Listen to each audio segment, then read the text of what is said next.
एक किताब है मेरे हाथ में, उसने देश में नहीं विदेश में भी चर्चा की वजह बना दी है।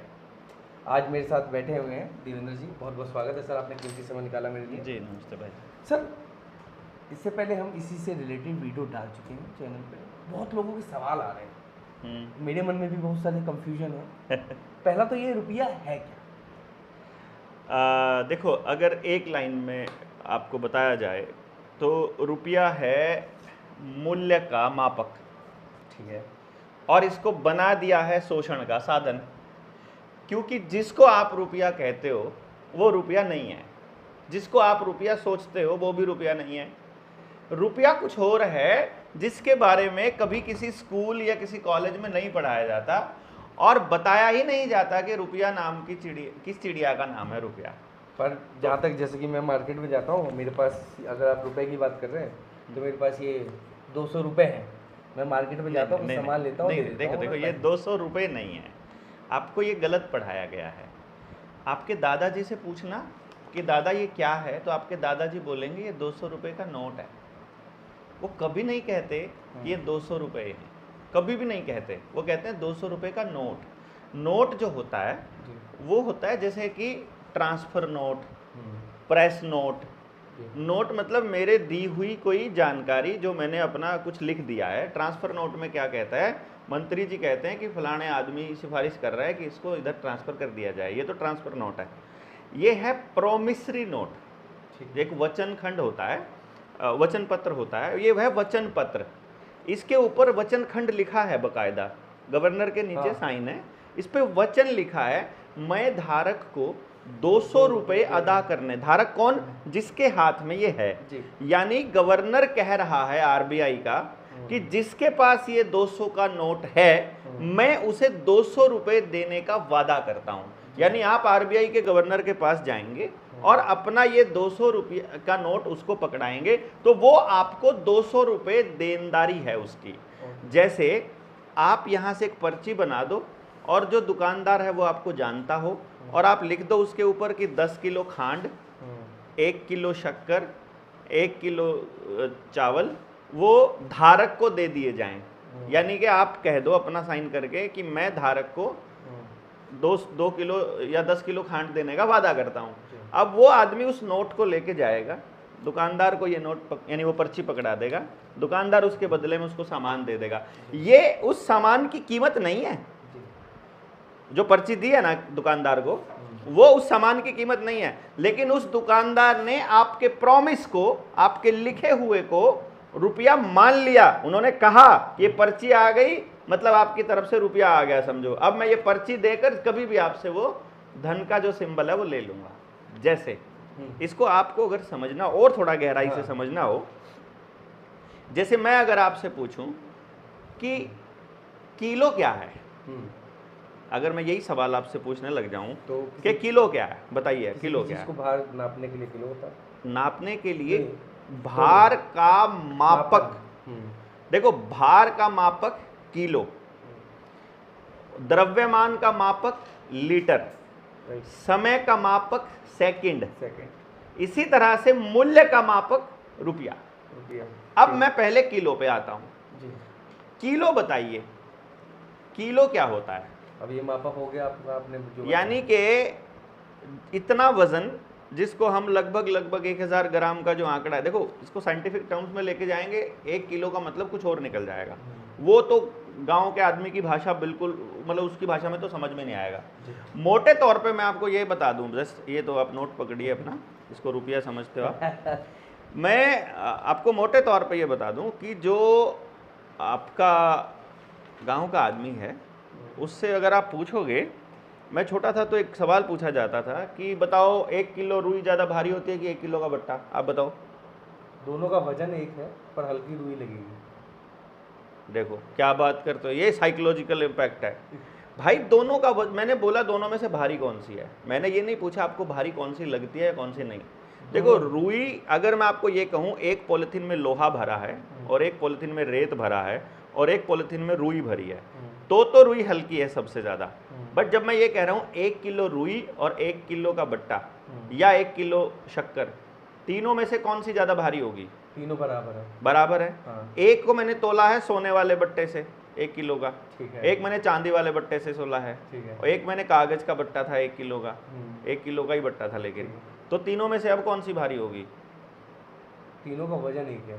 तीनों का- 1 किलो है। हाँ, हाँ, तीनों का 1 किलो है। 1 किलो ही है। हाँ, कीमत की मतलब बात सोने वाले बट्टे से तो लो, हाँ, लोहे चाहे वाले लोहे से तो लो, चाहे बराबर में आपने 1 किलो घी या गेहूं कुछ रख रखा है, सबका कोई फर्क नहीं पड़ता। नहीं। इसका मतलब धातु से कोई फर्क नहीं पड़ता कि बट्टा किस चीज का है। हाँ। मकसद 1 किलो से होना चाहिए। राइट। इसी तरह से आपने ये 20 रुपए का नोट दिया, 200 रुपए का नोट दिया, अगर मैं ऐसे ऐसे नोट लेकर जाऊं, 1 रुपए का नोट है ये, हाँ। ऐसे ऐसे नोट जो आपने मुझे बताया, हाँ। वैसे नोट लेने के लिए ऐसे ऐसे मुझे 100 देने पड़ेंगे, हाँ, 200 देने पड़ेंगे, ऐसे ऐसे 100 देने पड़ेंगे, हाँ। ऐसे ऐसे मुझे 40 देने पड़ेंगे। हाँ। ये 5 रुपए का है। छपाई करने में जहां तक मैं समझता हूं लगभग लगभग बराबर इंक लगी हुई है। हाँ। इसका मतलब अगर मैं इस नोट में लूंगा तो उस नोट से 40 गुना ज़्यादा खर्चा होगा ये वाला नोट बनाने में, बिल्कुल। और 200 गुना खर्चा होगा ये वाला नोट बनाने में। लेकिन सरकार इसको भी बना रही है, उसको भी बना रही है। कमाल की बात यह है कि 500 रुपए के नोट पर भी लिखा है मैं धारक को 500 रुपये अदा करने का वचन देता हूँ, 5 रुपए के नोट पर भी लिखा है, 2 रुपए के नोट पर भी लिखा है, 1 रुपए के नोट पर तो कहीं नहीं लिखा है कि मैं धारक को 1 रुपया देने का वचन देता हूँ।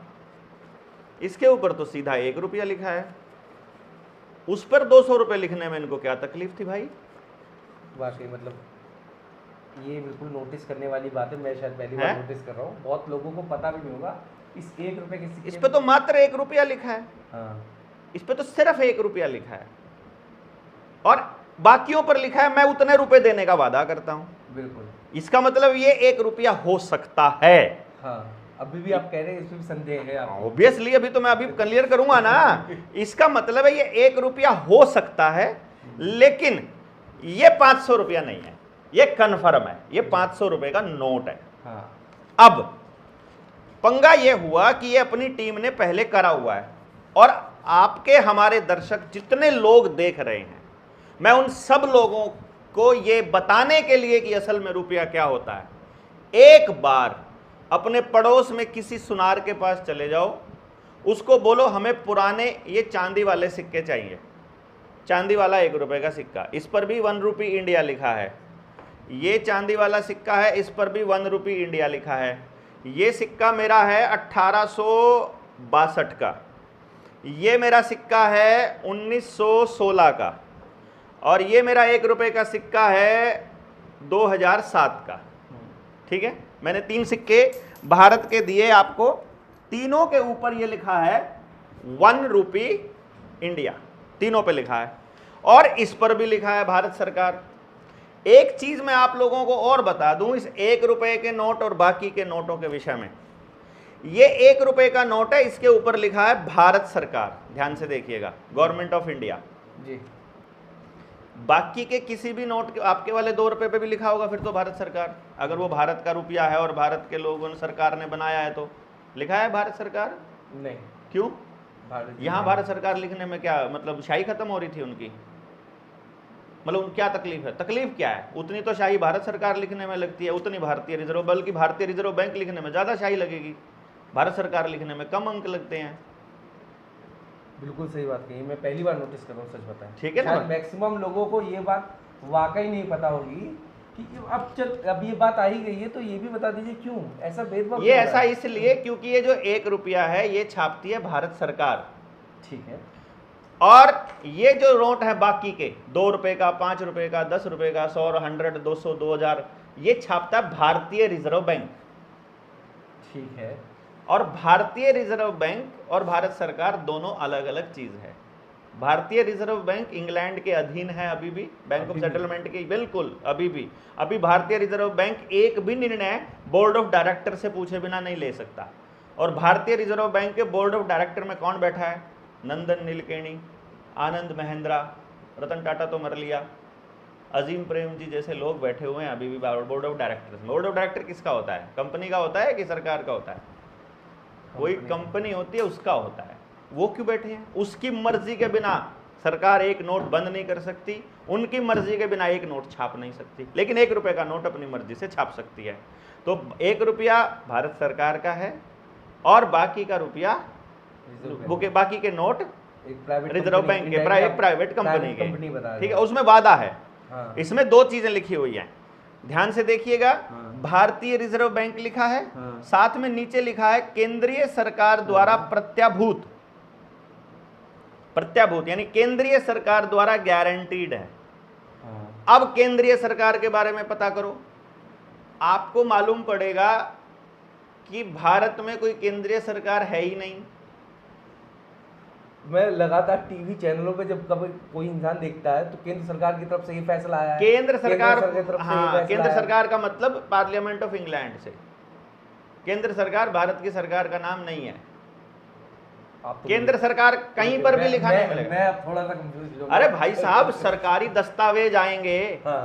कोई सरकारी दस्तावेज के ऊपर आपने केंद्र सरकार लिखा देखा है?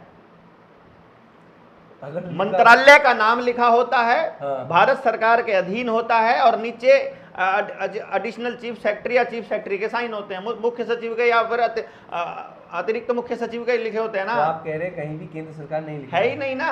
आपके देश की सरकार के 3 नाम हैं, हाँ। भारत सरकार जिसे हाँ। गवर्नमेंट ऑफ इंडिया कहते हैं, हाँ। भारत गणराज्य रिपब्लिक ऑफ इंडिया कहते हैं। ठीक है। जब भी कहीं दूसरे देश में जाना होता है तो हमारा पासपोर्ट होता है, उसके ऊपर लिखा होता है भारतीय गणराज्य, हाँ।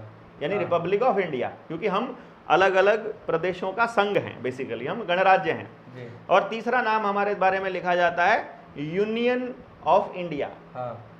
यानी कि हम इंडिया के जितने स्टेट हैं, इंडिया जितना बना है उसका यूनियन है, हम यूनियन ऑफ इंडिया लिखा जाता है ना। हाँ। आप सुप्रीम कोर्ट में कोई भी केस हो जी। या हाई कोर्ट में कोई भी केस हो और वहां पर जब आपका और सरकार का कोई केस चल रहा हो और पुलिस आपके ऊपर कोई मुकदमा कर दे, तो या तो लिखा जाता है state of Uttar Pradesh, state of Haryana versus फलाना ढिमकाना। जी। देवेंद्र के वर्सेज अगर केंद्र सरकार ने केस करना है, जिसको आप केंद्र सरकार बोल रहे हो, वहां केंद्र सरकार तो नहीं आता कि देवेंद्र बल्हारा वर्सेज केंद्र सरकार, वहां आता है Devendra Balhara versus union of India.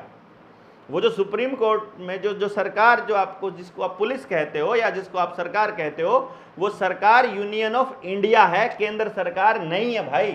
कहीं संविधान के अंदर, कहीं किसी सरकारी दस्तावेज के अंदर, किसी जगह पर भी केंद्र सरकार का कहीं कोई जिक्र नहीं है। केंद्र सरकार का जिक्र आज़ादी के नाटक से पहले पार्लियामेंट ऑफ इंग्लैंड से जो रानी के आदेश आया करते थे, उनको स्पेसिफाई करने के लिए लिखा जाता था कि केंद्र सरकार ये चाहती है, केंद्र सरकार ये अगर चाहती आप है। लोगों को कहीं दिखे ये केंद्र सरकार तो प्लीज कमेंट बॉक्स में जरूर बताइएगा, और किसी व्यूअर से हमारे लिखा अरे है, बताइए please ना, आप जरूर share करें। हाँ उसको शेयर कीजिएगा, बताइएगा कि भाई यहाँ केंद्र सरकार लिखा है ऑफिशियल डॉक्यूमेंट के अंदर, तो ये केंद्र सरकार का ये है। और एक और कमाल की बात है, जी। आरबीआई एक्ट 1934 पढ़कर देखोगे, इसके ऊपर लिखा है कि मैं धारक को 200 रुपये अदा करने का वचन देता हूँ। जी। आरबीआई एक्ट 1934 में लिखा हुआ है, यदि भारत सरकार वो गोल्ड देने से मना कर दे जिसको पीछे रखकर ये नोट छापे गए हैं, तो रिजर्व बैंक मुक्त हो जाएगा। अगर आपका नरेंद्र मोदी ये कह दे कि जो देवेंद्र कह रहा है वो सही है, गोल्ड के बिना नोट नहीं छप सकते और हमारे पास है नहीं, अब हम तुम्हें दे नहीं सकते, तो ये कागज के टुकड़े के अलावा तो कुछ भी नहीं है, खाली प्रॉमिस है ना। फर्जी प्रॉमिस है इसका मतलब। फर्जी प्रॉमिस किसने किया? गवर्नर ऑफ इंडिया ने। कहाँ है वो गवर्नर ऑफ इंडिया? वो तो मर लिया, तो कोई जिम्मेदारी नहीं है। तो रूल के अकॉर्डिंग अभी भी तो ऐसा ही होता है कि गोल्ड जितना रखेंगे उसके हिसाब से नोट की छपाई होती है। आपको ऐसा लगता है? अच्छा, हमने पूछा है, मुझे नहीं लगता, बहुत लोगों को लगता है। बहुत लोगों को लगता है। हाँ। ये किताब है, इसमें सबूत दिए हैं हमने, इसमें ये सबूत भी दिया हमने, भारत सरकार से ये पूछ लिया, केंद्र सरकार जिसको आप कह रहे हो, या फिर यही जो सरकार जिसको आप पहले कांग्रेस की थी अब मोदी की सरकार है, इसमें हमने पूछ लिया। हमने इसमें पूछा तो इन्होंने हमारी जवाब दिया कि भाई आप जो ये रुपया मांगते हो ना, कि भाई, हमने कहा एक बात तो बता दो यार, कि ये जो नोट छापते हो किस हिसाब से छापते हो, पहले बता दो। कोई नियम होगा, कुछ पीछे रखते होंगे सिक्योरिटी, कोई और चीज रखते होंगे, कोई नियम होगा, वो नियम पहले किसी ने बनाया होगा। आप कहते हो अब हम सोना नहीं रखते हैं, इसका मतलब आपने वो नियम बदला होगा। यदि आपने नियम बदला है तो आपके पास नियम बदलने के अधिकार होने चाहिए। आपको वो बदलने के अधिकार किसने दिए? आपने किस नियम के तहत बदला?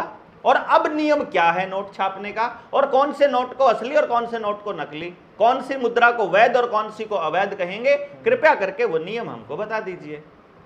मालूम है क्या कहता है वित्त मंत्रालय? जी बताइए। वो कहता है हमारे पास वैध रुपए का कोई दस्तावेज उपलब्ध नहीं है।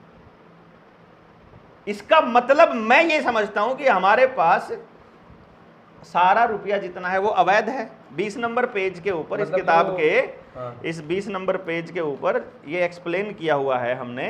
ये देखोगे यदि आप कि भैया जी, जब हमने उनसे पूछा कि वैध रुपए का आपने कौन सा नोट दिया, ये वैध रुपए का कोई दस्तावेज उपलब्ध नहीं है। 2015 में लिखना शुरू किया सरकार को और आते आते 2023 तक पहुंचे, यानी 8 साल तक सिर्फ इस सवाल का जवाब मांगने के लिए लगातार अपील पे अपील अपील पे अपील, और सीआईसी में जाके पहुंचे और तब जाकर के सीआईसी ने जवाब दिया। सेंट्रल इंफॉर्मेशन कमिश्नर के सामने जब आरबीआई के गवर्नर उसके डायरेक्टर को बैठना पड़ा, तब बताना पड़ा कि जवाब लिख कर दो इनको, तो फिर बताते हैं कि हमारे पास वैध रुपए का कोई दस्तावेज नहीं है। पेज नंबर 135 से 238 तक सारी आरटीआईज की कॉपी हमने दी हुई है, इसके अंदर ये आरटीआई लगा रखी है कि, और उसके अंदर बकायदा लिखित रूप में ये कह रहे हैं कि हमारे पास वैध रुपए का कोई दस्तावेज नहीं है। चलो जी, कोई बात नहीं। जो फ्रॉड इन्होंने इस रुपए के नोट के साथ किया जी, उस फ्रॉड का एक भी दस्तावेज सरकार के किसी भी अधिकारी और किसी भी मंत्रालय के पास मौजूद नहीं है। रुपया क्या है? अभी सवाल तो अभी तो यही पेंडिंग पड़ा हुआ है। हाँ, अभी तो जब ये पड़ा हुआ है तो अभी आ रहे हैं भाई, आ रहे हैं। देखो क्या होता है, जब सारी मैं बस ये भी नकली है आपके हिसाब से, ये भी नकली है, मतलब इनडायरेक्ट नकली। अभी हम थोड़ा सा और समझने की कोशिश करेंगे। जो लाइन है बस ये पूछना चाहता हूँ, ये देखो अब ये रुपया आने से रहा, अब तो छप नहीं रहे। क्यों नहीं रहा छपने से? किसने कहा ये अब कहाँ से आया, फिर मेरे पास कहाँ से आया? 1919 का है नहीं? अरे अभी छप रहा है ना, अभी भी बनता है ना, अभी भी चलन में है ना। तो रुपया हकीकत में किसको माने? अरे अभी पहले तो आपको समझ में, देखो अगर हमारे व्यूअर इसको समझना चाहते हैं तो खुद प्रैक्टिकल करें या हम ऐसे थाली में परोस के दे दें? अंदर आएगी, भीतर तक जाएगी जब आप खुद प्रैक्टिकल करोगे। तो मैं वो लाइन दोबारा से रिपीट करता हूँ। एक बार सुनार के पास जाओ और उसको बोलो कि मुझे ये सिक्के चाहिए, 2-4 सिक्के, ठीक है? फिर कुछ नोट ये 1 रुपए वाले ले जाओ, ठीक? फिर कुछ जो सिक्के हैं ये अभी तो आते हैं लोहे वाले, कुछ पहले तांबा मिले हुए और या अलग अलग आते थे, वो भी ले जाओ। और ऐसा करके 50 रुपए, मतलब 50, 10, 5 रुपए भी चाहे बेशक, आपके गांव में पड़ोस में कहीं भी कोई प्राइवेट या सरकारी के नाम का, अदरवाइज सारे बैंक प्राइवेट है, इसलिए बता रहा हूं, तो आपको लगता हो कि सरकारी है तो आप उसमें चले जाओ, आपको लगता है ये प्राइवेट है उसमें, जहां आपका खाता है, बस ये चांदी वाला सिक्का और एक लोहे वाला सिक्का और एक कागज वाला सिक्का वो ले जाओ, और एक 2 रुपए का नोट वो ले जाओ, ठीक है?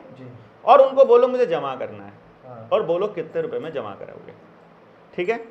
2 रुपए का नोट 2 रुपए जमा कर देगा आपके खाते में, 1 रुपए का नोट 1 रुपया जमा हो जाएगा, ये 1 रुपया भी 1 रुपए में जमा हो जाएगा, ये वाला भी 1 रुपए में जमा हो जाएगा। लेकिन जब आप सुनार से इसे लाओगे ना, तो ये वाला 1 रुपया लाने में ऐसे 1000 रुपए देने पड़ेंगे आपको। लेकिन बैंक तो 1 रुपए में ले रहा है। हो सकता है ये चांदी का महंगा, इसलिए सोना महंगा दे रहा है। देखो आप, अगर ये 1 रुपया है, बैंक इसे 1 रुपया मान रहा है, तो फिर ये रुपया जब से चल रहा है ये नकली हो गया। इसे भी 1 रुपया मान रहा है ना बैंक तो, बिल्कुल, और इसको भी 1 रुपया मान रहा है। इसको बनाने में तो लोहा लगा है, 10 ग्राम भी नहीं लगा पूरा। इसको बनाने में तो चांदी लगी है, इसको बनाने में पेपर लगा है, तीनों को 1 रुपए में ले रहा है, तो तीनों की खरीद वैल्यू बराबर होनी चाहिए। बिल्कुल, इसमें 1 टॉफी मिलती है, इसमें भी 1 टॉफी मिलती है, इसमें 1000 टॉफियां मिलती हैं। लेकिन बैंक इसे 1 रुपए में ले रहा है। यानी बैंक में आपने ये वाला सिक्का अगर जमा कर दिया, बिल्कुल, और अगले दिन निकलवाने चले गए और आपको ये मिल गया, तो 1000 गुना की ठगी बैठे बैठे हो गई कि नहीं हो गई आपके साथ? हो गई, अब हो गई ठगी, हो गई मेरे साथ ठगी, कल होगी।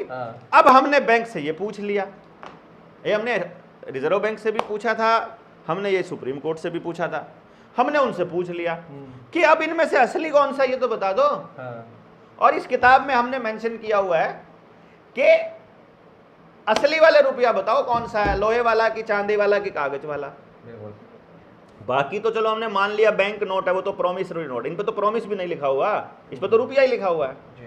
तो फिर हमको आरबीआई ने जवाब दिया, वित्त मंत्रालय भी कह रहा है कि रुपया धातु के ऊपर निर्भर नहीं करता, जैसे किलोग्राम इस बात पर निर्भर नहीं करता कि किलो सोने का है या चांदी का या फिर लोहे का, हाँ। वो तो इस बात पर निर्भर करता है कि वजन 1000 ग्राम है कि नहीं है। हाँ। इसी तरह से वो कहते हैं रुपया भी इस बात पर निर्भर नहीं करता कि ये किस चीज का बना है, क्योंकि अदरवाइज इसमें चांदी लगी है, इसमें लोहा लगा है, इसमें पेपर लगा है, और जो आप मोबाइल से डिजिट ट्रांसफर करते हो उसमें तो कुछ भी नहीं लगा। आगे डिजिटल की बात है, डिजिटल तो अभी आएगा, डिजिटल अलग है, अभी तो मैं तो ये अगर उसमें तो कुछ भी नहीं लगा। हाँ। तो जिसमें कुछ भी नहीं लगा वो भी 1 रुपया, जिसमें लोहा लगा है वो भी 1 रुपया, और जिसमें चांदी लगी वो भी 1 रुपया। तो हमको बताओ असली कौन सा इनमें से? चांदी वाले में तो ऐसे ऐसे 1000 आ जाते हैं। तो हमको आरबीआई कहता है कि भाई सोने और चांदी पर निर्भर नहीं करता, मेटल पर निर्भर नहीं करता, रुपया तो रुपया होता है, क्योंकि रुपया जो है वो इन सब चीजों से ऊपर की बात है। फिर हमें समझ आया यार, किलो उस लोहे को कहते हैं कि सोने को कहते हैं। तो फिर थोड़ा सा अंदर जाते जाओगे तो पता चलता है कि जो वजन है ना वो 1 किलो है। सोना 1 किलो नहीं, चांदी 1 किलो नहीं, वजन 1 किलो। और वजन बताओ क्या होता है? मापने के साथ भार है। हाँ। भार जो है ना वो 1 किलो है। हाँ। रुपया नहीं, मतलब वो सोना नहीं। अब फिर प्रॉब्लम आ गई दूसरी बड़ी कि चलो फिर रुपया क्या है यार? फिर इसके लिए आपको थोड़ा सा कॉमन सेंस का इस्तेमाल करना पड़ेगा। वो क्या?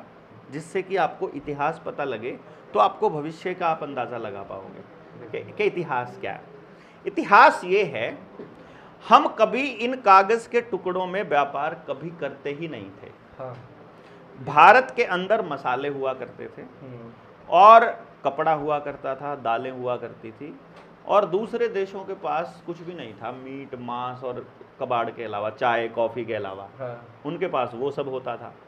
उन्होंने कहा कि आप हमसे चाय कॉफ़ी ले लो और हमें ये अपनी दालें और ये कपड़े दे दो। हाँ। जो यहाँ तुम्हारे यहाँ बनता है, क्योंकि हमारा हर गांव उत्पादन आधारित था। तो हमारे वाले लोग स्मार्ट थे, वो बोले तुम्हारा ये कबाड़ हमको नहीं चाहिए, ये सिर्फ हमारी वातावरण के लिए, हमारी जलवायु के लिए तुम्हारी चाय पत्ती और ये कॉफ़ियाँ नहीं बनी है, तुम्हारे वहाँ के लिए ही है। हमको तो ऐसी चीज़ दो जो पूरी दुनिया में यूनिवर्सल हो और चलती हो। तो उन्होंने गोल्ड में ट्रेड करना चालू कर दिया, क्योंकि पूरी दुनिया में आज भी जब किसी देश की करेंसी ठप हो जाती है तो सोने पर ही भरोसा किया जाता है कि हम गोल्ड में ट्रेड करेंगे। गोल्ड क्योंकि यूनिवर्सल एक स्टैंडर्ड है किसी भी चीज़ की मूल्य को मापने का, क्योंकि उसे आज रख दोगे 1000 किलो तो वो 1000 किलो ही निकलेगा, चाहे 1000 साल बाद उठाओगे उसको, वो टूटता हुआ नहीं मिलता, उसमें जंग नहीं लगता, कुछ नहीं, जितना है उतना ही रहेगा। तो हमारे वालों ने जब, हमारे लोगों ने, हमारे पुरखों ने जब सोने में ट्रेड करना चालू किया, तो भारत को जो सोने की चिड़िया कहने का जो मतलब ये था, मेरे पास अभी भी मैंने एक गांव देखा है महाराष्ट्र के अंदर, मैं नाम अभी नहीं लूँगा क्योंकि सरकारों की नज़र उस पर पड़ जाएगी, वहाँ का आदमी हमारी टीम में शामिल है। वो कहते हैं कि हमारे यहाँ 4 भाई अलग हुए जब, तो चारों को अलग अलग ज़मीन मिल गई थी कि तुम वो वाला खेत ले लो, तुम वो वाला ले लो। तो उन्होंने अपने अपने घर वहीं बना लिए। तो उनका जो बंटवारा हुआ तो उनके घर में जो चांदी थी वो गाड़ी में लद के गई थी, बैलगाड़ी में लद के, इतनी चांदी उनके घरों में थी। वो कहते हैं उस गांव के अंदर कभी भी ट्रेड जो है वो कागज के टुकड़ों में नहीं करता, किसी से भी डिजिट में नहीं करते, वो चांदी में करते हैं। आप पैसा लेने जाओगे तो पैसा नहीं देते, वो चांदी देते हैं और ब्याज के रूप में चांदी ही लेते हैं, सोना या चांदी लेते हैं। अभी भी ऐसा है, मौजूद है। और उस गांव में कितना धनाढ्य गांव होगा वो, हर घर के पास एक गाड़ी भरी तो चांदी की है ही है। डिस्क्लोज कैमरे के आगे मेरे कान में जरूर बता दूंगा, बाद में बता दूंगा मैं आपको। गांव का नाम क्या, बंदे का भी बता दूंगा, जाके मिल भी आना। पूरे गांव को देखा ना, हर घर के अंदर चांदी ही चांदी है उनके गांव में, सिल्वर विलेज उसका नाम। तो उस वक्त हर घर में सोना हुआ करता था। उन्होंने गेम खेला कि सोना तुम्हारा चोरी हो सकता है, क्योंकि चोर जितने भी हैं ना, जैसे आज साइबर क्राइम हो रहा है, और इससे पहले दूसरे गाड़ियों में जो चोर होते हैं, ये सब सरकार के समर्थित लोग होते हैं। आपको पता ही है। बड़े बहुत बड़ा इल्जाम लगा है। आप यूपी में हो भाई, पुलिस वालों की सबकी जानकारी नहीं है, चोरों के साथ दोस्ती नहीं है क्या? ये तो है। कहीं भी चोरी हो जाए पुलिस वालों को पता होता है ना किसने करी है, हाँ, maximum। एग्जैक्टली मालूम होता है यार, सब याराना है। और चोरी एक ऐसा धंधा है जो आज तक कभी किसी को सजा नहीं हुई। हाँ। पुलिस वाले के साथ सेटिंग करनी है आपको, खाली 10 लाख का माल है 5-13, सामान की बरामदगी मत दिखाओ, कोर्ट में कुछ साबित ही नहीं कर पाएगा, बरी होना ही होना है, महीने भर में जमानत होनी तय है। बिल्कुल। तो सरकार को ऐसे लोगों का सहारा लेने में क्या दिक्कत है? तो सरकार अपने चोर साथियों को लग करके आपके घरों में पाड़ दिलवाएगी। पहले पाड़ दे देते थे ना, दीवार पीछे से तोड़ के घर में रखा सोना चांदी उठा ले जाते थे, संदूक का संदूक ले गए, तो बोलते थे इतना सोना गया, इतनी चांदी गई। तो लोगों ने सोना और चांदी को बैंकों में रखना शुरू कर दिया, लॉकर्स में। और उसी टाइम पर बैंकों ने कहा कि तुम इसे नोट में तब्दील करवा लो, सोना रख लेते हैं रिजर्व बैंक के पास, उसका ले लो तुम नोट को कर दो बैंक में जमा, वो डिजिट जो आपके खाते में एंट्री है, उतने रुपए का सोना आपका वहां रखा है, उतने रुपए आपके खाते में दिख रहे हैं, कभी भी रुपया देखा, ये कागज दिखा करके अपना सोना ले लेना। ये रिजर्व बैंक का नियम है कि जितना सोना होगा उतने ही नोट छापेंगे, जितने नोट छापेंगे उतने ही नोट बांटेंगे। बस, यानी कि असल में अगर आप इसके थोड़ा सा डिटेल में जाएंगे, इस किताब के अंदर जाएंगे, तो इस किताब में बड़ा स्पष्ट शब्दों में हमने मेंशन किया हुआ है। रुपए में सबसे पहली बात तो यह है कि जो वैध रुपया है उसका जो स्टैंडर्ड होता है, देखो रुपया है मूल्य का मापक। किसी भी चीज को मापने का कोई भी मापक होता है, उसका एक होता है स्टैंडर्ड। अगर वो है वैध मतलब सही, यूनिवर्सल, तो उसका होगा जो मापक होगा स्थिर अंक होगा। और यदि वो है नकली तो वो बदलता घटता बढ़ता रहेगा। तो इसके अंदर एक बात आती है कि अगर उसका मापक है फिक्स तो रुपया है वैलिड, अगर उसका मापक बदल रहा है तो वो है इनवैलिड। और इसलिए एक बात इसमें कही जाती है हमेशा, एक तो वैध रुपये का जो मानक है वो स्थिरांक होता है, अवैध रुपये का घटता व बढ़ता रहता है। वैध रुपया जनता को, देश को शोषण से मुक्त रखता है, और अवैध रुपया देश को भयंकर शोषण में लेके जाता है। और इसी में एक लाइन आती है कि रुपए में मौजूद सोने की मात्रा ही असल रुपया है। यानी आपने जो पैसा दिया, देखो आप जो दाल दिया करते थे, आप जो कपड़ा दिया करते थे, जो भी उत्पादन दिया करते थे, वो एक धन है। धन के बदले केवल धन दिया जा सकता है, धन के बदले कबाड़ नहीं दिया जा सकता। धन क्या क्या है? जो प्राकृतिक संसाधनों से उत्पन्न होता है केवल वही धन है। ये कागज धन थोड़ी ना है।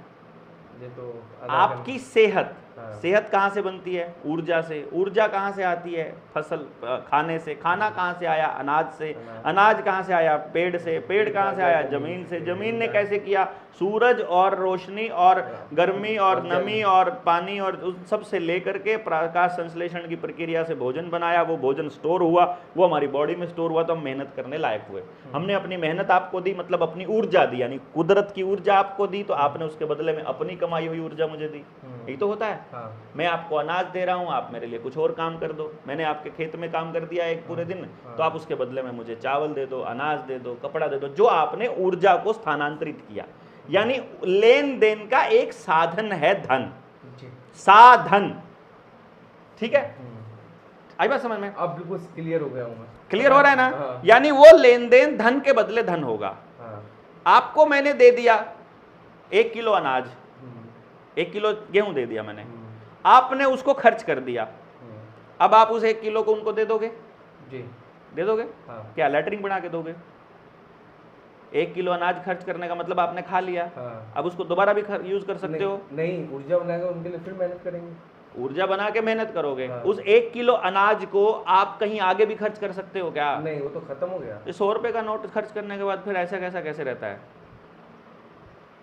ये खर्च हो गया तो ये खत्म क्यों नहीं होता? बाकी कोई भी चीज खर्च कर, आदमी खर्च कर दो, आदमी दोबारा वापस नहीं आता। अनाज खर्च कर दो, पानी खर्च कर दो, गेहूं खर्च, कुछ खर्च कर दो। अभी आपने जो बात बोली थी सोने रखने वाली, जब मैं पढ़ रहा था तो करीबन रिजर्व बैंक के पास लगभग 800 टन के समथिंग सोना है। Yes, 796 ton. उसके बाद जब मैं और थोड़ा डिटेल गया तो अगर 777 मिलीग्राम सोना 1 रुपये का मापक है तो उससे ज़्यादा नोट छप कैसे गए?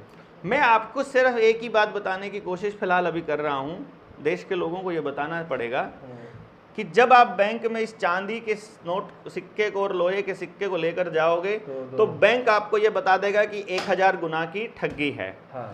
अब जब आपको ये पता चलेगा कि ये चांदी का रुपया भी असली रुपया नहीं है, तब तो और बड़ी ठगी, तब तो और बड़ी ठगी। इसका मतलब कहीं है ये भी रुपए का लीगल टेंडर है। ठीक है, ये भी रुपए का लीगल टेंडर है। हाँ, सारे नोट जितने हैं ये सारे रुपए के लीगल टेंडर है। तो रुपया क्या है? रुपया is gold, only gold, only gold. पूरी दुनिया में किसी भी देश की मुद्रा को किसी चीज के समानांतर रखा जाएगा, केवल और केवल गोल्ड। डॉलर अगर मजबूत है तो सिर्फ इसलिए है क्योंकि डॉलर वालों ने डॉलर छापने के बराबर में गोल्ड रखा हुआ है। जिसके पास गोल्ड रखा हुआ है वो नहीं हिल सकता। गोल्ड गायब कर दो वो कागज का टुकड़ा हो जाएगा, वैल्यू ही कोई नहीं है। मतलब असली जो पूरी घुमा फिरा के पूरी जो एक श्रेणी जा रही है, हाँ, वो सिर्फ सोने सिर्फ सोना, ओनली गोल्ड। हर चीज की कीमत गोल्ड की कीमत के बराबर में ही आंकी जाएगी। अब पता चले कि कितना गोल्ड, तो स्टैंडर्ड देखना पड़ेगा यूनिवर्सल, क्योंकि मैंने बोला अगर रुपया वैध है तो स्टैंडर्ड को नहीं बदला जा सकता। तो स्टैंडर्ड मिलता है पुराना कभी का 10 रुपए में एक मोहर, 10 रुपए में एक, ये स्टैंडर्ड है। बाद में 1882 में जो पेपर करेंसी एक्ट 1882 आया, उसमें सब मेंशन है किताब के अंदर, उसमें उन्होंने थोड़ा बदलाव किया और ये कहा कि 15 रुपए में एक मोहर मिलेगी। तो अभी जो हम 777 वाली जो बात बोलते हैं, हम इसी लिखित कानून के हिसाब से, चलो हम यूनिवर्सल कानून को अगर एक सेकंड के लिए भूल भी जाएं, भूल लें, फिलहाल के लिए इतना भूल रहे हैं कि चल कोई ना, पहले तो इसका कर ले हिसाब, उसका भी फिर तेरे से कर लेंगे, पहले तो ये तो कर। या तो तू ये कह दे कि इस रुपए के पीछे कुछ रखा नहीं है तो ये कबाड़ का टुकड़ा हो गया, ठीक है। अगर कुछ रखा है तो वो क्या है वो बता। तो कोई ना कोई कानून के, अगर कुछ नहीं रखा तो किस कानून के तहत नहीं रखा, बिना रखे छाप कैसे दिया, पहले तो ये बता। देश के लोगों का शोषण कैसे कर दिया तुमने इसको शोषण का साधन बना दिया। तो फिर ये चेक करने के लिए कि अभी चेक करो तो पुराने दस्तावेज निकल कर आते हैं तो 15 रुपए की एक मोहर मिलती है, और मोहर होता है 1 तोला शुद्ध सोना। ठीक है, 1 तोला शुद्ध सोना होता है 11 ग्राम 664 मिलीग्राम।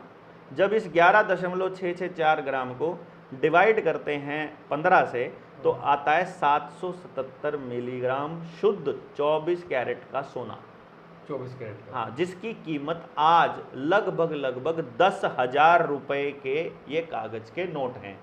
यानी कि आप जो कमाते हो वो धन कमाते हो, गेहूं, डंगर, पशु, मेहनत, मजदूरी, जो भी आप, या कपड़ा बनाया या कुछ भी आपने उत्पादन किया, उत्पादन केवल किसान करता है। फैक्ट्रियों में उत्पादन नहीं होता। फैक्ट्रियों में एक चीज दूसरी चीज में कन्वर्ट की जाती है, लोहे को पिघलाकर कुछ और बना दिया जाता है, लोहा पैदा नहीं किया जाता। लोहा केवल जमीन से पैदा होगा, कोयला केवल जमीन से पैदा होगा, सोना, चांदी, बॉक्साइट, एल्युमिनियम जो भी है, या अनाज, सब जमीन से पैदा होगा। जो जमीन से पैदा हो रहा है वो उत्पादन है, बाकी सब बकवास है। तो जब उत्पादन होता है, जितना उत्पादन होता है उसके बराबर का सोना रखना पड़ता है, क्योंकि उसकी कीमत देनी है जिसने उत्पादन किया है। उतने ही नोट छापे जाते हैं और उस आदमी तक पहुंचाए जाते हैं और वो मार्केट में सर्कुलेट होते हैं। अगर उससे फालतू नोट कोई छाप रहा है तो पूरी देश की जनता के साथ वो ठगी कर रहा है। और कितने नोट छापेगा? 1 रुपए के बराबर 777 मिलीग्राम गोल्ड छापेगा। तो जब वहां से हम लोगों को कोई ये कहता है कि तुमने जो काम किया है वो 5 रुपए का किया है, या हमें कोई कह दे 15 रुपए का तुमने काम किया, तो मतलब मैंने 1 तोला सोना कमाया है। लेकिन 1 तोला सोने की कीमत जो आपके नोट में है वो तो लगभग आज 1 लाख रुपए से ऊपर है। तो अगर 1 तोला सोना 1 लाख से ऊपर है और हमने जो कमाया है वो 15 रुपये के बराबर है, तो जब हम 15 रुपए कमाते हैं तो ये 1 लाख के नोट छाप लेते हैं, क्योंकि हमने तो गोल्ड कमाया था। 1 तोला सोना, 15 रुपए कमाए तो 1 तोला सोना कमा लिया, तो गोल्ड छाप लिया। उस गोल्ड की कीमत नोट में है 1 लाख, तो वो नोट छाप के 1 लाख उद्योगपति को दे देते हैं, उद्योगपति के पास पहुंच जाता है। तो एवरी ट्रांजैक्शन जो आप बैंक में करते हो और जमा करते हो और निकलवाते हो, जैसे इस चांदी के सिक्के के मामले में 1000 गुना की ट्रांजैक्शन थी, वैसे ही आप मेहनत करके जब अपनी मेहनत की कमाई को अपने पास ना रखकर खाते में जमा करते हो, तो खाते में जमा करके निकलवाने में ही आपके साथ 10,000 गुना की ठगी हो जाती है। इसीलिए देश का प्रत्येक नागरिक रोज की रोज कर्ज में दबता जा रहा है, रोज की रोज महंगाई बढ़ रही है, रोज की रोज वो गरीब होता जा रहा है, हर रोज उसका बिजनेस ठप होता जा रहा है। आप देख लो, प्रत्येक व्यक्ति का बिजनेस ठप हो रहा है। जिसने कर्जा लेकर के नहीं दिया, केवल उसका बिजनेस चल रहा है। जिसने कर्जा लेकर देना है, यानी कि अडानी अंबानी का, उनका नहीं बिगड़ेगा, क्यों? उन्हें देना ही नहीं है वो। लेकिन जो आपने कमाया है, आपकी हर कमाई के साथ, आपके साथ हर एक रुपए के साथ 10,000 गुना की ठगी जिसके साथ होती रहेगी, वो तो कंगला होना ही होना है भाई, जितना मर्जी जोर लगा लो। अब आ गई, आपने मेरे को ये क्लियर कर दिया और मैक्सिमम लोगों को क्लियर भी हो गया होगा रुपया क्या है। लिख अपना कमेंट बॉक्स में लिखिए कि आपको रुपया समझ आया कि नहीं आया। अब सवाल उठता है, सवाल ये है कि इसे बनाने में लगे 1500 करीब, मतलब रुपए लगी। हाँ, इसको बनाने में थोड़ा लोहा लग गया। हाँ, इसको बनाने में एक कागज का टुकड़ा लगा। लगी। हाँ, लेकिन जो अब करेंसी आ रही है डिजिटल, हाँ, उसको तो बनाने में कुछ लगे नहीं रहा है। हाँ, उसके बारे में क्या बोलते हैं? हाँ वही तो, हाँ, ठीक है, थोड़ा डिटेल पे आ जाते हैं। चलिए, हाँ, पूछिए। रेडी। अभी चांदी का सिक्का 1 रुपये का है, जो आपने बताया, मान लीजिए ये करीबन 1500 के आसपास का समय होगा। ये तांबा का है, मान लीजिए इसकी कीमत अभी अगर देखी जाए तो 10 से 12 रुपये हो सकती है इसको बनाने की कीमत। कागज़ है, इसको मान लेते हैं हम कि 5 रुपये छपाई लगती है, 3 रुपये लगता है, मान लीजिए मोटा मोटा। पर ये तो वो है जो हमारे हाथ में है, हम इसे देख सकते हैं, छू सकते हैं, समझ सकते हैं, एक दूसरे से लेन देन कर सकते हैं। अब ये डिजिटल जो करेंसी आ रही है, वो तो ना छू सकते, सिर्फ फ़ोन से हवा में जा रही है, हवा है, उसमें पैसा लग नहीं रहा, तो क्या उसको उतना ही माने? वो क्या, मतलब थोड़ा डिटेल, थोड़ा गहराई बताइए। देखिए, 2 चीज़ें हैं अभी आपके सामने। एक वो जो आजकल आप यूज़ करते हो, आजकल आप जो यूज़ कर रहे हो वो कर रहे हो यूपीआई ट्रांजैक्शन। हाँ, आप केवल डिजिट को भेज रहे हो और डिजिट आ रही है, ये रुपया नहीं भेज रहे हो, ये केवल डिजिट्स भेज रहे हो, उनको आप रुपया समझते हो खाली। मतलब मैं थोड़ा क्लियर कर दूं, मेरे एक बैंक अकाउंट में 10,000 रुपये हैं, हाँ, मैंने आपको 5,000 रुपये दे दिए, मेरा बैंक अकाउंट में अवेलेबल बैलेंस 5,000 रुपये बता रहा है, ठीक है, तो वो रुपये है ना? कौन बता रहा है? वो बैंक वाले। तो उसका मतलब इंटरनेट गायब हो जाएगा तो पैसा गायब हो जाएगा। इसका मतलब ये है कि बैंक बंद, हाँ, तो पैसा बंद। जैसे नोटबंदी हुई, हाँ, नोटबंदी होने से पहले हाँ, 10 लोग, हम 5 लोग मान लो यहाँ बैठे हैं, ठीक है, इन्होंने खरीद लिया, एक 10 लाख रुपया सबके पास रखा है, 10-10 लाख, हमने ये मान के चल पड़ते हैं। हाँ, इन्होंने तो 10 लाख का सोना खरीद लिया, हाँ, इन्होंने 10 लाख की भैंस खरीद ली, हाँ, इन्होंने 10 लाख की जमीन खरीद ली, आपने 10 लाख की गाड़ी ले ली, हाँ, और मैं 10 लाख रुपए लेके बैठा हूँ ऐसे ही। हाँ, क्या आपके पास 5 लोग हैं। हाँ, 8 बजे बैंक में 16 नवंबर को 2016 के 8 नवंबर की सुबह शाम को 8 बजे एक दाढ़ी लगाया हुआ एक नाटक नौटंकी आता है और आके नौटंकी कहता है कि जो तुम्हारे ये सिक्के हैं ये अब 500 ये कबाड़, जो 500 और 1000 के नोट हैं ये अब कल से कबाड़ हो जाएंगे, अब ये लीगल टेंडर नहीं रहेंगे। ये कहेंगे अरे भाई रेट बद गए, अपने सोने के मौज हो गई। ये जिन्होंने सोना खरीदा हुआ है इनकी भी मौज हो गई, जिन्होंने जमीन खरीदी इनकी भी मौज, जिन्होंने भैंस खरीदी वो बोले क्या फर्क पड़ता, भैंस इतना ही दूध देगी, कल भी इतना दे रही थी आज भी इतना ही दे रही है। आपने खरीदी मोटरसाइकिल या कार या ट्रैक्टर, आपकी कीमत थोड़ी कम हुई, थोड़ी सी कम हुई, मेरा तो कबाड़ हो गया सारा। जिन्होंने धन लिया उनका एज इट इज है, हम लोगों ने कबाड़ लिया, दोनों ने, हमारी कीमत कम हो रही है, आपकी थोड़ी कम हुई, हमारा और खत्म हो गई। आपके तो बिल्कुल जीरो हो गए वहाँ पे, मैं तो जीरो हो गया। तो डिजिटल आने के बाद तो क्या खेल रह गया फिर? डिजिटल आने का मतलब है जिसके हाथ में है वो बटन दबाए और खत्म। अब इसलिए मैं 2 बातें बोल रहा था, आपने खाते में जो ट्रांजैक्शन कर रहे हो वो बहुत बड़ा फ्रॉड है इस देश के साथ। बिना किसी कानून के, बिना किसी नियम के, जैसे पहले नोट छाप रहे थे वैसे ही अब बैंक डिजिट बना रहे हैं, घर में बना लेते हैं, उनको क्या दिखता है। मैंने बैंक वाले के साथ पंगा लिया था, अभी ये भाई साहब आए हुए थे मलिक साहब, इनके साथ मैं इनके बैंक में गया था, सेंट्रल बैंक के जो जोनल मैनेजर था वो बैठ करके बोलता है हमने आपको डिजिट दिए हैं। मैंने कहा हाँ, और तो क्या दिया है तुमने हमको? डिजिट ही तो दिया है। बोला हमको डिजिट दे दो फिर वापस। मैंने कहा कंप्यूटर का मुंह इधर कर, पासवर्ड बता ले, अभी तो बोल कितने चाहिए तेरे को, अभी भी दे दूं। कोई नियम होता होगा तो मैं वही तो पूछ रहा हूं, कौन से नियम के तहत दिए तुमने छाप करके? जब तुम्हारे पास इतने रुपए का गोल्ड ही नहीं है तो तुमने ये बना कैसे लिए? यही तो पूछ रहे हैं और क्या कह रहे हैं हम भाई, हम ये कब कह रहे हैं कि तुमको मतलब हमको नियम तो बता दो कोई। तो जब तक ये डिजिट को आप रुपया मान रहे हो, ये गेम कैसे हुआ है? जैसे आपने जेब से नोट निकालते ही 200 रुपए का नोट निकालते ही आपने 1 मिनट में पूछा ये 200 रुपए हैं, और मैंने आपको रोका, रुको तुम आजकल की जनरेशन को कुछ पता नहीं है, अपने दादा से पूछो जाकर, ये 200 रुपए नहीं है, 200 का नोट है, ये प्रॉमिसरी नोट है, जैसे कागज पे प्रॉमिस लिख दिया हो गवर्नर ने, 200 रुपया कुछ और है।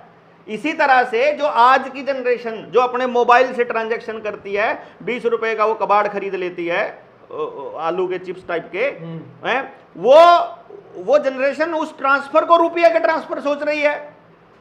तो जैसे धीरे धीरे अगली जनरेशन ने गोल्ड को सोचना ही छोड़ दिया और आपने कागज के नोट को ही असली मानना चालू कर दिया, वैसे ही अगली जनरेशन भी तो यही लेके जा रही है। यही तो जनता सरकार मोर्चा समझा रहा है कि वो तुमको डिजिटल करेंसी के बहाने सोशल क्रेडिट स्कोर पर ले जाएंगे, डिजिट में तुम रुपया कमाओगे, यानी तुम मेहनत करोगे असली, और वो तुम्हारे डिजिट ट्रांसफर करेंगे तुम्हारे खाते में कि तुम्हारा जीवन यापन करने के लिए इतने डिजिट तुम्हारे खाते में ट्रांसफर हो गए। असली धन कहां है? अनाज के बदले धन के बदले धन कहां है भाई? तो ये तो जो डिजिट ट्रांसफर हो रहा है, ये तो हो रहा है खाली आपको आदत डालने के लिए कि देश के लोग कितने गुलाम हैं, कितने गधे हैं, कितने मूर्ख बनाए जा सकते हैं और कितने तरीके से इनको कैसे लेकर जाए। ये तो सिर्फ टेस्टिंग चल रहा है। फिर आएगा सीबीडीसी, जिसका नाम है central banking digital currency.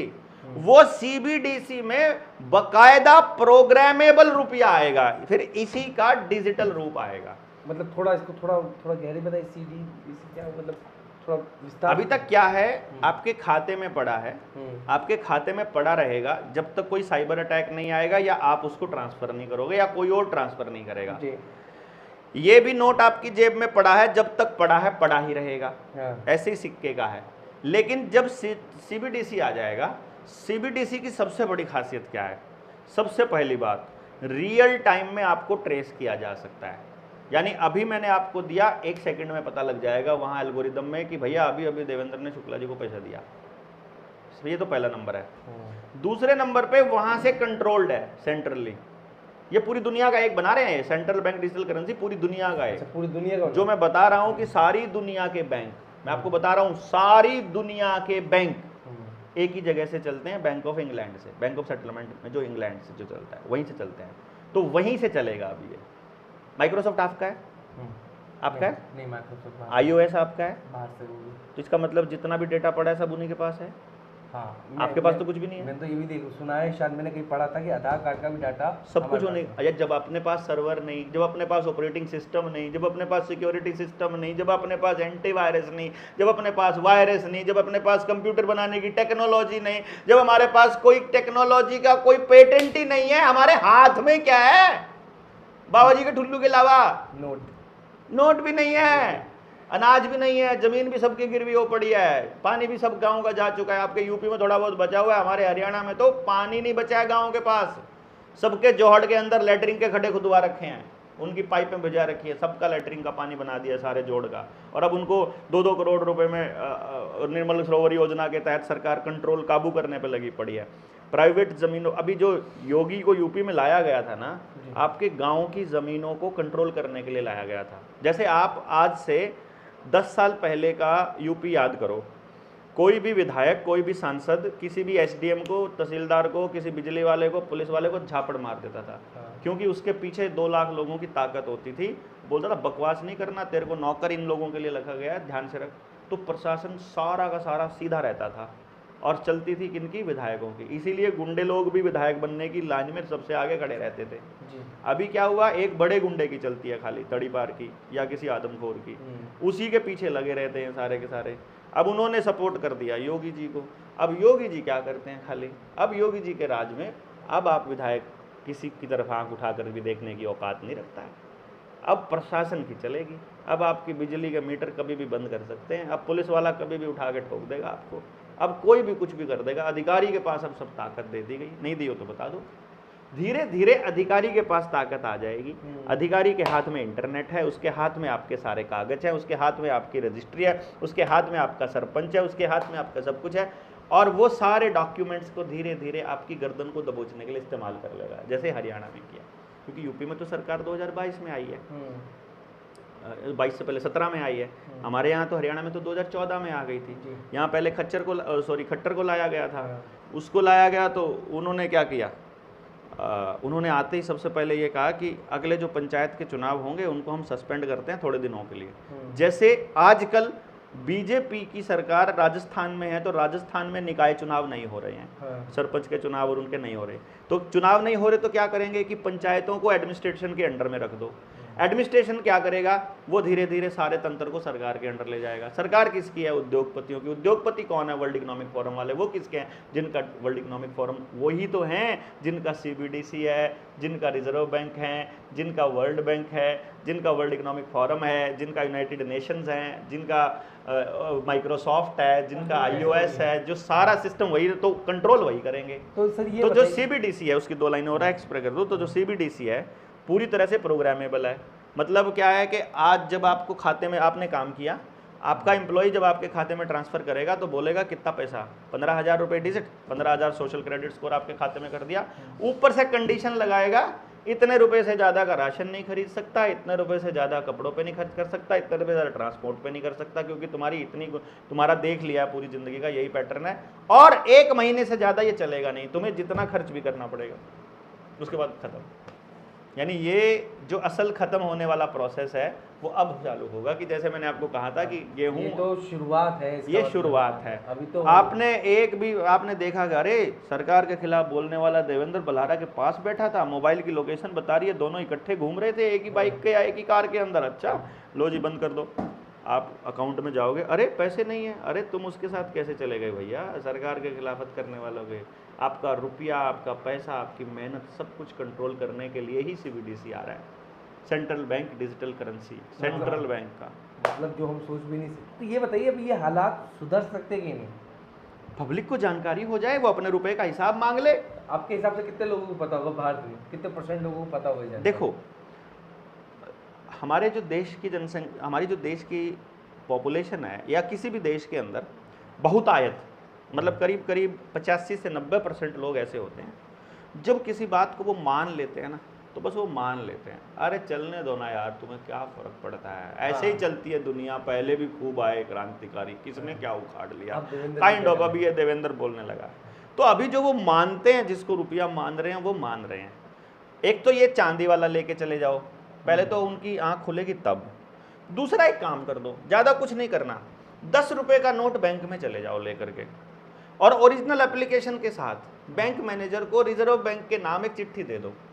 Reserve bank के नाम होगी, गवर्नर के नाम, उसमें लिखा होगा जी गवर्नर साहब आपने इस पे प्रॉमिस लिखा हुआ है कि मैं धारक को 10 रुपये अदा करने का वचन देता हूँ, मेरा ये 10 रुपये का नोट है, इसकी फोटो स्टेट तो मैंने रख लिया है, ये मैं ओरिजिनल आपको दे रहा हूँ, तो ये नोट अपने पास रख के और मुझे मेरे 10 रुपये दे दो। 10 रुपये तो लेने के हकदार है ना, 10 रुपये मांग लो, देख लेते हैं सरकार कौन से 10 रुपये देती है। पहले तो मुझे मैनेजर ही डांट के भगा देगा बाहर। नहीं भगा सकता ना, अगर आपको अकेले को भगा दे तो 4 लोग चले जाओ, 4 को धमका दे तो 40 चले जाओ। आप कोई गलत चीज मांग रहे हो क्या? नहीं, मैं तो आप विधि पूर्वक अपना अधिकार मांग रहे हो। देश की जनता हो, देश की जनता के नाम पे गवर्नर ने प्रॉमिस दिया हुआ है कि मैं तुम्हें 10 रुपये अदा करने का वचन देता हूँ, 10 रुपये लेकर के चले जाओ, ज्यादा नहीं करो, 30 रुपये ले जाओ। 30 रुपये में 2 तोले सोना तो आएगा ही, ठीक है। अगर वो मना कर दे तो मैनेजर फंस गया। अगर उसने ले लिया, अब RBI के हाथ में चली गई बॉल। उसमें यह भी लिख दो कि अगर आपके पास नहीं है तो इसकी अथॉरिटी नहीं है तो आप उस ब्रांच को भेज दो जिसके पास अथॉरिटी हो, बस मुझे मेरा पैसा चाहिए, बात खत्म। इशूइंग ब्रांच को भेजना होता है ये। अब आपका नोट चला गया, वहां पर देनदारी बनती है उनकी, या तो कोई चिट्ठी लिखेंगे। आज तक हम हजारों लोगों के आवेदन लगा चुके हैं इस बात के कि तुम अपने 10 रुपये तो मांग लो। मैं कब कह रहा हूं कि आपने कोई बड़ी लड़ाई लड़नी है? एक चिट्ठी लिखकर 10 रुपये का नोट खर्च नहीं कर सकते। एक रजिस्ट्री लगानी है 20 रुपये की कि मुझे, या 20 रुपये का नोट भेज दो कि मुझे मेरे 20 रुपये चाहिए, जितने रुपए का आप बलिदान दे सकते हो उतने रुपए दे दो। अब वो RBI उस रुपए के नोट को दबा के बैठ जाती है, कुछ भी नहीं बोलती है, रिप्लाई भी नहीं करती है। ऊपर से फोन आता है दिल्ली से अपनी टीम के पास कि तुम्हारी दिक्कत क्या है, तुम दिल्ली आके सब कुछ संभाल लो ना, तुम आकर के हमसे बात कर लो ना। क्यों कर ले बात यार, तुम लिखित में तुमने प्रॉमिस दे रखा है, लिखित में हमने एप्लीकेशन दे रखी है, लिखित में हमको बताओ ना पंगा क्या है। जवाब ही नहीं देता RBI। ये इतने लोगों के आवेदन लगा रहे हैं हम लोग लोन वालों के, जब लगाते उल्टा हैं, लेना पड़ता है हमको।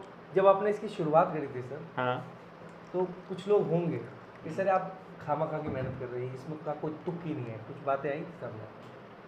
ये इतना बड़ा मुद्दा है। पहली बात तो ये हमने शुरू नहीं किया था, ये शुरू किया था इस किताब के लेखक घनश्याम वर्मा जी ने। मैं तो हूँ इसका सह लेखक।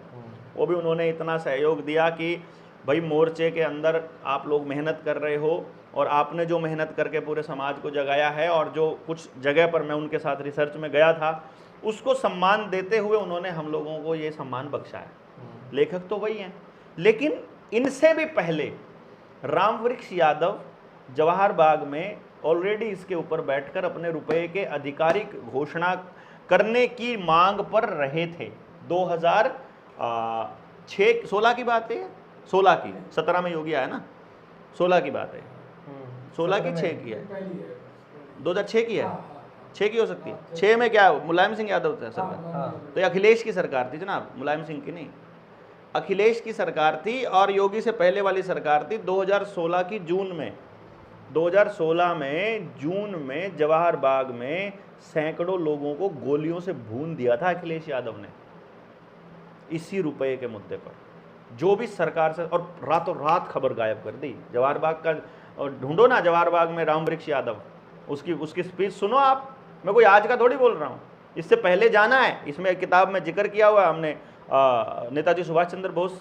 नेताजी सुभाष चंद्र बोस ने आज़ाद हिंद फौज क्यों बनाई, आज़ाद हिंद रुपया क्यों बनाया? क्योंकि नेताजी सुभाष चंद्र बोस को मालूम पड़ गया था कि ये रुपया अंग्रेज़ों का ही है, ये जो नोट है ये अंग्रेज़ों के ही हैं, ये ब्रिटिश रुपया है, भारतीय रुपया नहीं है। भारतीय रुपया ये है जो भारत सरकार छापती है, और इस रुपये का जो मानक है 15 रुपया 1 तोला सोना के बराबर है, वही भारतीय रुपया है, और कोई भारतीय रुपया नहीं है। जिस नोट के बदले में आपको गोल्ड नहीं मिल सकता वो रुपया नहीं है, चाहे CBDC हो, चाहे डिजिटल करेंसी हो, चाहे जो मैं मर्जी अपनी हो। बस बात खत्म करने की फिराक में हूँ। बस लास्ट एक सवाल पूछ लूँ आपसे कि जिस राह पे आप निकले हैं, लगता है उसकी मंजिल करीब है, या मंजिल है ही नहीं, या मंजिल बहुत दूर है? इस रास्ते की मंजिल केवल एक है, असमय मौत, कुत्ते की मौत, बेजलील करके, पूरी प्रताड़ना के साथ, पूरा बदनाम करके। क्योंकि अगर जो इसी तरह से लड़ते लड़ते हम लोगों को ख़त्म कर दिया तो भगत सिंह और की तरह मूर्ति छप लग जाएगी हर जगह पर, हर चौराहे पर। इसीलिए पहले बदनाम किया जाएगा। पहले हम लोगों को, अभी हम लोग कर्जे माफ़ी, मतलब कर्ज जिनके ऊपर है और जिनसे कर्जा नहीं चुकाया जा रहा, उनके आवेदन हम लगाते हैं, तो हो सकता है वो हम लोगों को ये कह दें कि ये तो पैसा खाते हैं। हाँ। हो सकता है उनको ये कह दें कि ये लोग तो एक्सटॉर्शन करते हैं, ये लोग तो कब्जा दिलवाने वाले हैं, ये लोग तो गुंडागर्दी करते हैं। अभी तक हम फंसे नहीं हैं इनके चक्कर में। अभी तक ये लोग साबित नहीं कर पा रहे कि हम कुछ गलत कर रहे हैं, कुछ अनैतिक कर रहे हैं। किसी भी एक आदमी की अनैतिक होने का इंतज़ार कर रहे हैं, कोई सबूत ढूंढने का। किसी तरह हमारी गाड़ी में कोई ड्रग्स रख के, अफीम रख के, या कुछ ऐसा रख के तब लपेटने का। आपको इन चीज़ों का भी बहुत बड़ा रिस्क है। यही रिस्क है। सरकारों से लड़ने का रिस्क नहीं है, मरने का भी रिस्क नहीं है, गोली का भी डर नहीं है, डंडों का भी नहीं। टक्कर दे तो आप उसके लिए खड़े हैं, उसके लिए ही तो चले किसी से डरे हैं ना। वो जो षड्यंत्र करके मारा गया, जिस तरह से शहीद आजम भगत सिंह आज भी यार आतंकवादी है कागजों के अंदर। ये तो सबके, मतलब दुख इस बात का है कि वो आदमी मर गया ये देश को जगाते जगाते, और उसको आज भी आतंकी लिख रहे हैं। ये डर है, आतंकी ना लिखे जाएं, चोर ना लिखे जाएं, कहीं किसी तरह से गलत आदमी ना लिखे जाएं, ये डर है बस, मरने का डर नहीं है। चलिए देवेंद्र जी, आपने बहुत समय दिया, उसके लिए बहुत बहुत बहुत बहुत धन्यवाद बस जी। मैं आप लोगों से ये कहना चाहता हूँ कि अभी भी कोई दुविधा है तो थोड़ा समय निकालिए, अपने अंगूठे को टिप टिप करके कुछ कमेंट करिए, और आपके सवाल हमें जेन्युइन लगे तो फिर हम देवेंद्र जी से समय लेने की कोशिश करेंगे। प्रैक्टिकल आप जाइए और ना हम हर बैंकों में सवाल का जाकर जवाब देने की कोशिश करेंगे जो आपके मन में दुविधा बनकर घूम रहा है। फैक्ट चेक जरूर तो करिए। पहले फैक्ट चेक करें, प्रैक्टिस जरूर करें। फिलहाल बहुत बहुत धन्यवाद आप सभी का, धन्यवाद सर। धन्यवाद।